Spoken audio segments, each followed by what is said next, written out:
today. And first I want you to direct your attention to the Old Testament prophet Isaiah, chapter number 53. Very familiar passage. Isaiah 53. And I want to look at verses 1 through 3. And it reads, "Who hath believed our report? And to whom is the arm of the Lord revealed? For he shall grow up before him as a tender plant, and as a root out of a dry ground. He hath no form or comeliness. And when we shall see him, there is no beauty that we should desire him.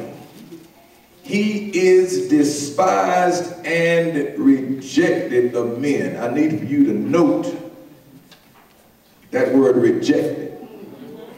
"A man of sorrows and acquainted with grief. And we hid, as it were, our faces from him. He was despised, and we esteemed him not." Then I want to travel over to John's Gospel, the 19th chapter, and I want to look at verses 17 through 19.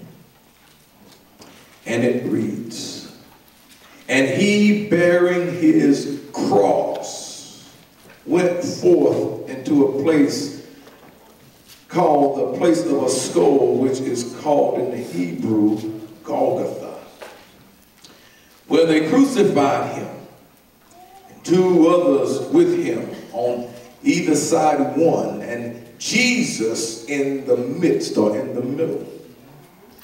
Pilate wrote a title and put it on the cross. The writing was, "Jesus of Nazareth, the King of the Jews." I want to begin today dealing with this subject, the mystery of the cross. The mystery of the cross. You may be seated in the Lord's marvelous and wondrous presence.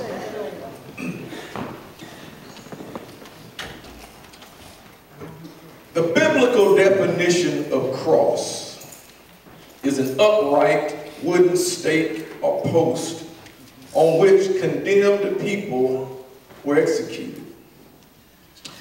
Before the manner of the death of Jesus Christ caused the cross to symbolize the very heart of the Christian faith, the Greek word for cross referred primarily to a pointed stake used in rows to form the walls of a defensive stockade. It was a very common practice during the biblical period to take the decapitated body of executed persons and publicly display them on stakes in an effort to discourage civil disobedience. In other words, because I know I lost a couple of you, in other words, if you went to that place and if you didn't do right, they would cut your head off and put your body on a stake at the entrance of the city so that people would know this is not the place to mess up. To them, this was a symbol of justice. To others, it was a symbol of humiliation and torture. Over time, these wooden stakes would be fitted with cross beams in an effort to add to the humiliation and the torture. These types would be reserved for persons convicted of being enemies of the state, enemy soldiers, or those who were considered to be civil criminals. Those sentenced to death on a cross in the Roman period were usually beaten with leather lashes, beaten with leather whips, cat o' nine tails. A procedure that often resulted in a severe loss of blood. There's a word that points to Jesus being beaten as such, and that word is stripes. For Isaiah said, "Surely he had borne our griefs, carried our sorrows, yet we did esteem him stricken, smitten of God, and afflicted. But he was wounded for our transgressions. He was bruised for our iniquities. The chastisement of our peace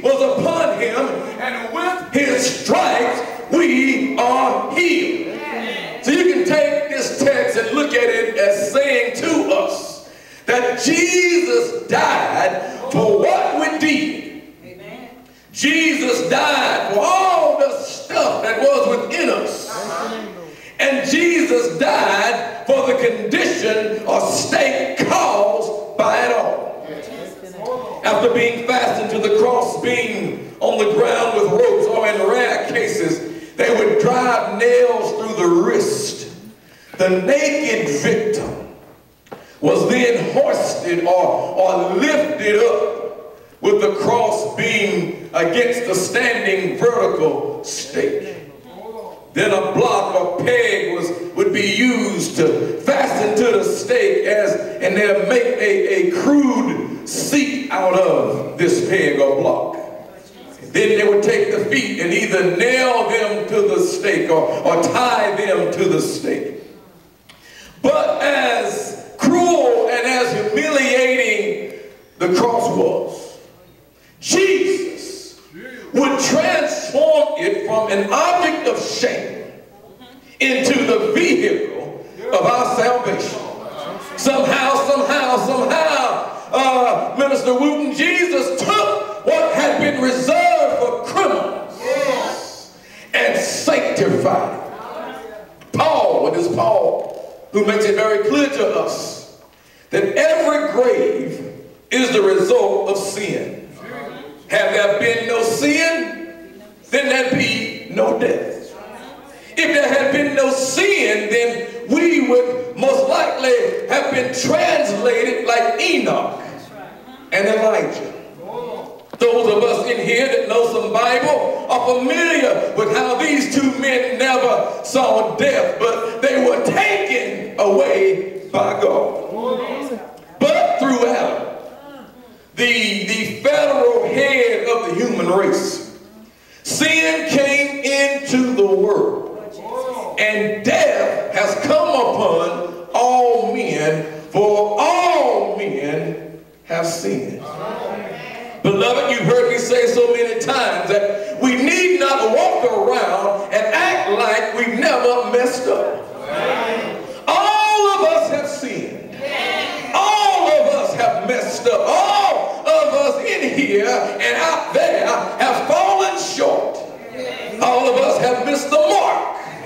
And it could trouble me, but then, it could bring me down. It could lull me into a state of depression. But then I think about the fact that we serve a forgiving God.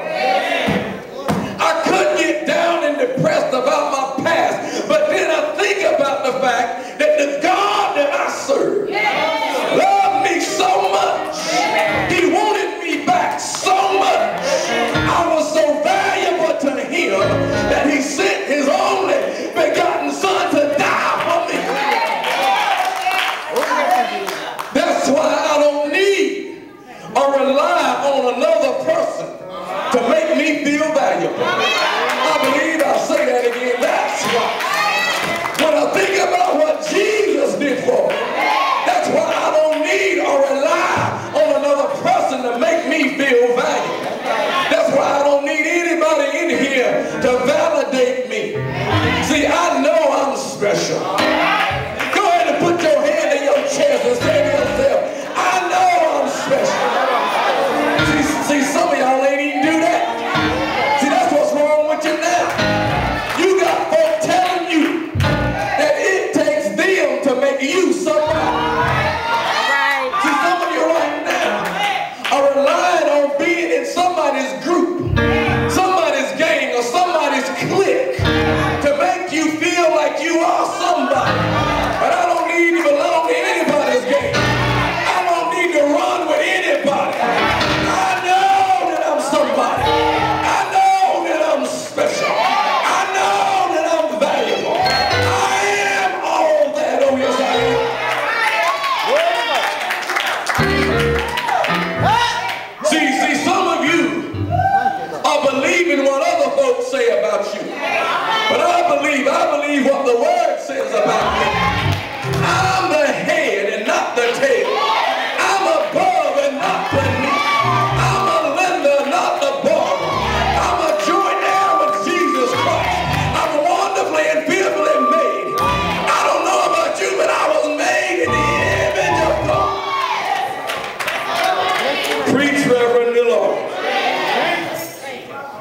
voice in our